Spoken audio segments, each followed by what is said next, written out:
Mike. Okay, I'll just quickly say, Paul Sweeting is a rights technology expert for many years, and you can read his important thinking and important coverage of rights and technology in his newsletter, which he'll tell you about.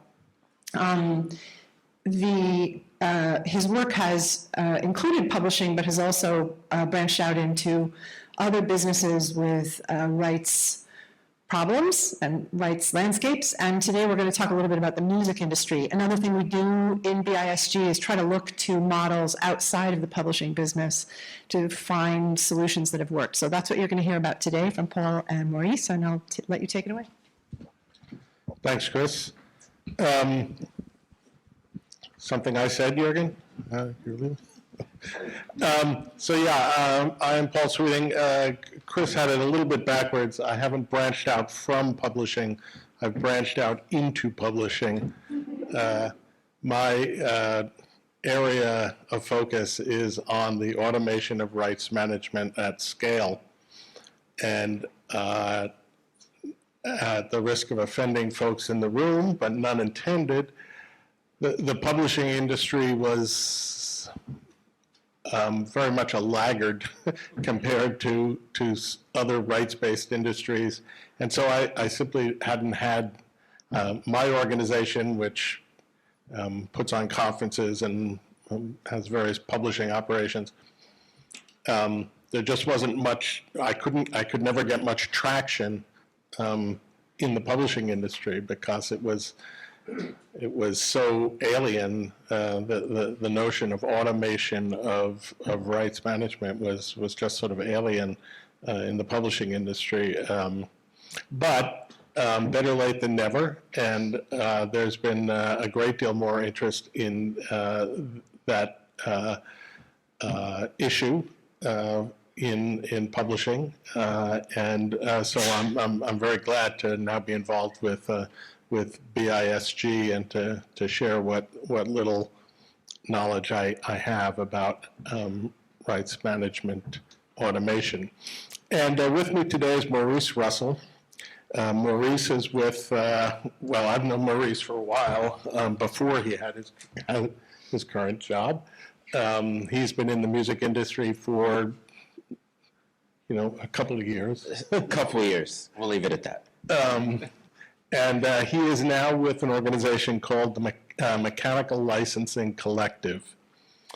And it is involved in administering a blanket license for mechanical rights in the music industry. And Maurice, for the sake of folks in the room who may not be familiar with music terminology, what does mechanical rights refer to? It's not an easy thing to explain at a cocktail party, let me tell you that. When you consume music, a recording, there are actually two copyrights. So the copyright in the recorded performance, but there's an underlying composition that's also being used. And when that recording is distributed to the public for private use, the embedded composition right is called the mechanical right. And the reason it's called the mechanical right goes all the way back to Thomas Edison and wax cylinders spinning, and those were considered mechanical devices. So that's how it got its name, and it stuck even though we are in the digital streaming era.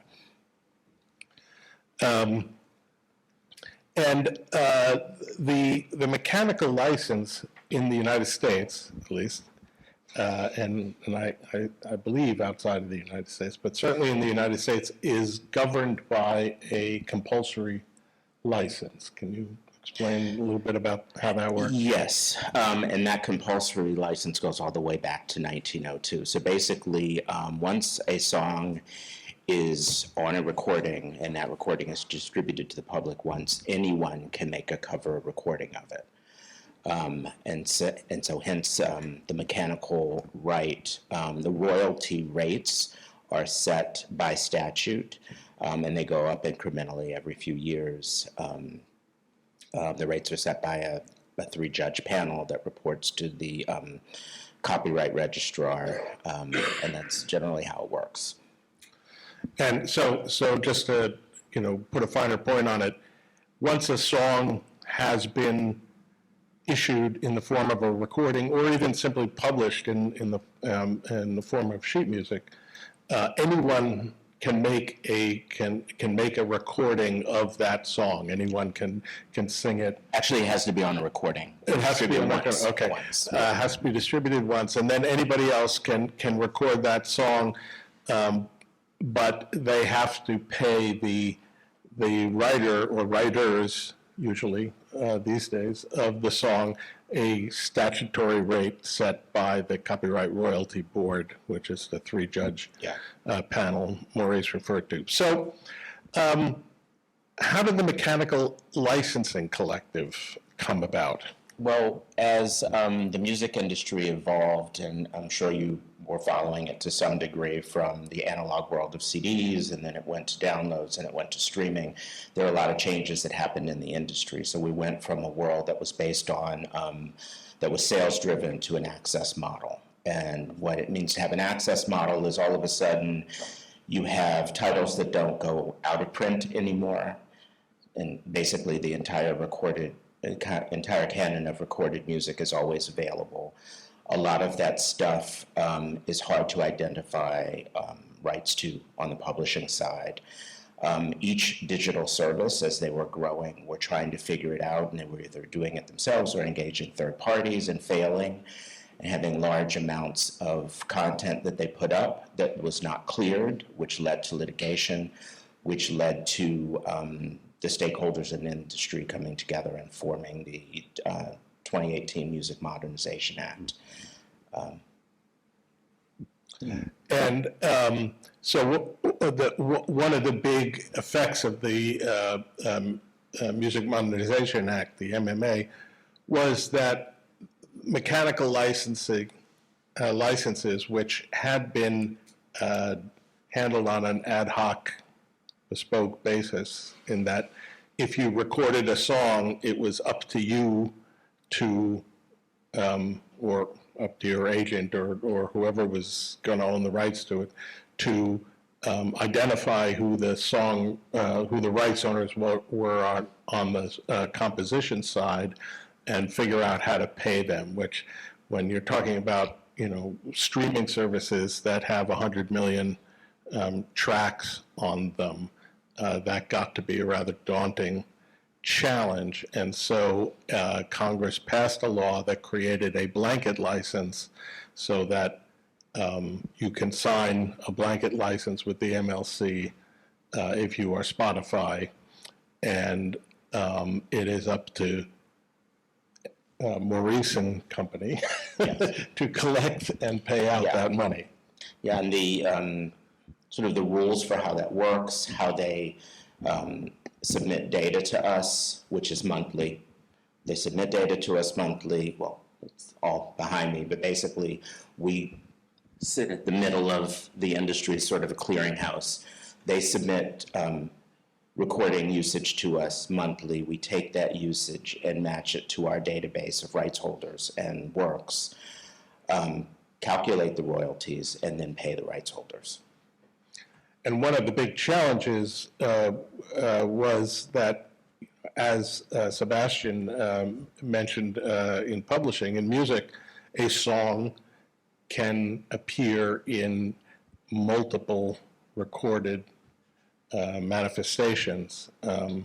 And there has been a challenge there of matching recordings to the appropriate composition rights owners, the songwriters and the publishers that represent them, and for a host of reasons having to do with bad data, incomplete data, and I would say a historically bifurcated industry where the recording industry had recording data, publishers had publishing data. In the individual license world, back in the analog days, the publishers would do the work of figuring out who licensed what, and they had an agency called the Harry Fox Agency that would sort of be a clearinghouse, but not for everything. I used to work there for 13 years, So I saw all of this evolve, and sorry, what was that? Harry Fox, and well, since you brought him up, let's go with that. Harry Fox still has a role, even since. Yeah, Harry Fox was brought on as a vendor to the MLC. So basically, their database was the foundational database for the MLC. One of the interesting things about the MMA is that all musical works data is public data. So one of our, we have basically three things that we do, and one is to maintain a publicly available database, both for lookup by the public, but also for download. Which is kind of unheard of in our business because a lot of people are very proprietary about their data, but under the law, everyone has access to the data. And when I say the data, there's the musical works data registered by publishers of all of the works that they control and the shares of those works and the writers that are on those works. But then there's also all of the recording usage data, that which is matched and that which remains unmatched. So there's an incredible amount of transparency now for sort of everything that's going on. So anyone can go to online and look up music composition rights data. Absolutely, and that benefits not only the rights holders, but also the writers. So if you want to see how your publisher has registered your works, did they get them all? What does it look like to the world? You can go in and check. Also, for other areas of the industry that are outside of the mechanical world, they can go in and check. So if you're working on a movie and you want to get synchronization rights, this is a good place to start to figure out who might own the song that you're, or control the song that you want to license. So how is that data, who maintains that database? How does data get into that database? We maintain the database, but the data comes from the stakeholders. It's all authoritative data. So it's coming from the publishers who kind of start the process by registering their works. And there's certain key data elements that we need, obviously the title, the writers, their shares, and a few other things. And so that's the publishing side. And then on the recording side, all of the usage data of the recordings that's coming from the digital services is also part of the database, and that's proprietary. So we don't change the data. We manage the database and we match the two data sets together. And do you get involved in verifying the accuracy of that data, or are you dependent on the stakeholders to do that? We are dependent on the stakeholders to a certain extent, but we do have an obligation to review data where we suspect there might be fraud or other issues going on that might create a risk to the database. So we always have the right to request that a rights holder provide us with substantiating documentation to the rights that they claim if we see a problem. And in fact, just last week, I think it was, or was it earlier this week, you announced an intention to audit the DSPs who have signed licenses with the MLC. Yeah, so, but that's on the digital services side, but yes, the MMA authorizes and mandates the MLC to conduct audits of the digital services on behalf of rights holders. And we're about to do our first audit since going live on January 1st, 2021. And that's when you started, was January 1st. Yeah, that's when we went live. Now, unlike the book industry, the music industry has both a product identifier code, the ISRC, the International Standard Recordings Code, and it has a works-based standard, the International Standard Works Code, ISWC. So it's a little bit of an advantage, particularly in the case of music where you have two separate copyrights, but at least when you're trying to match or map recordings to compositions, because there are standard codes, as again alluding to Sebastian was talking about, that can at least in principle happen on a machine-to-machine basis. Yeah, I think the key word is in principle. As you probably know, standards are not always foolproof. We never rely 100% on a standard in matching. And with regard to those two standards, I would say with ISRCs, it's enormously helpful. But there are challenges because somewhere in the value chain, a ISRC could be misassigned to the wrong metadata. So if you match based on that ISRC, you could pay the wrong work. So our matching is also on key metadata points like the artist, the title, the writers, to validate that. So we would never match on that identifier in isolation. And then on the work side, the ISWC is a great idea to have a unique identifier for works, but the process for it to become issued, it is issued so late in the process that the recordings are already up, the works are already created, and it doesn't really help when we don't really have it there when we need it to be there. So we actually rely on our internal song code identifier, the MLC song code. And many publishers don't have ISWCs. Well, they're supposed to, right? They're supposed to endeavor to get them, but there's an issuance process, and it takes a long time. And it's not there when it needs to be there. And of course, the industry is still plagued with. There are still wrinkles in the data chain of custody. In that, splits are a big thing in the music industry. There may be 8 or 10 songwriters credited on a particular composition, each of whom is maybe represented by different publishers. Or different publishing administrators. And often,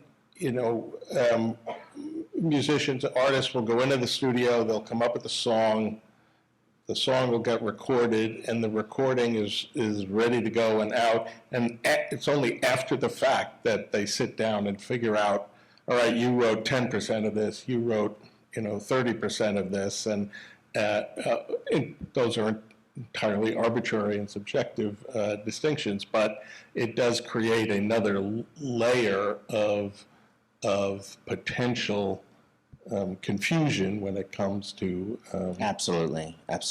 And I think when people think of songwriting, they think of some number of people working collaboratively together, coming up with a song and saying, here it is, you get a third, you get a third, you get a third. But actually, because it happens often in certain genres at the same time as the recording process. Certain people make certain contributions, and then others make contributions downstream, and they don't necessarily all know about each other. And then someone decides to put a sample of a recording and composition in that recording, which means that you have another participant. And then you have to rely on the writers to give their splits information to the publishers, which they may not do and they may not do accurately, which essentially can lead to conflicts. So, someone comes in to register, there's not enough room on the song for them to register their share. We have a conflicts procedure for that, where if you want to register a conflict, you submit documentation substantiating your share. We notify everyone. They have 30 days to put up their documentation. If they don't, then they're removed from the work. And it's actually a process that's manual now that we're going to automate. But it's a big challenge because not only are works fragmented, shares of works change hands constantly because publishers buy it and sell catalogs frequently. So the 10% that I pay to publisher A this month might go to someone else next month. Especially these days, since music copyrights have become an actively traded financial asset, and you have companies and even traditional investor money, Wall Street money, venture capital, pension funds, institutional investors who are buying up catalogs of music rights. So you have a whole new species of, Yeah. of rights owner in. And it means that you have to maintain a dynamic database that looks different every few minutes. So when someone in the old days, someone would tell us that, ask us at HFA, give us your database. We would say, well, as of when?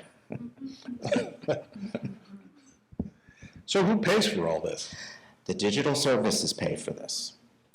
And they pay for it because, one, I think it alleviates them of having to deal with all of the inefficiencies that they had to deal with in the past. And it also, I think even more importantly, alleviates them of infringement risk, because they now have a blanket license for anything that they put out. So they can put out things when they need to. And music is a taste-driven business. You can't wait until you clear to put things out. They need to go out when they're hot. So they don't have that risk. Also, they had a lot of uncleared, unclaimed and unmatched royalties. And they were, there were various litigations around that. So, And part of the deal with the MMA, passage of the MMA, was that we will excuse your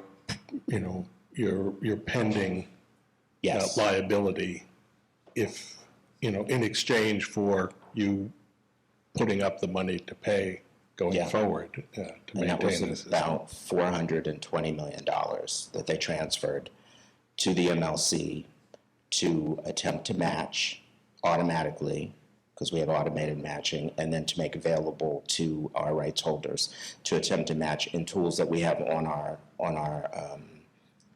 member portal, where they can actually view unmatched recordings and propose matches to those that we review and accept if they are correct. So it's a level of transparency that they never had before, and it's a level of agency that they never had before.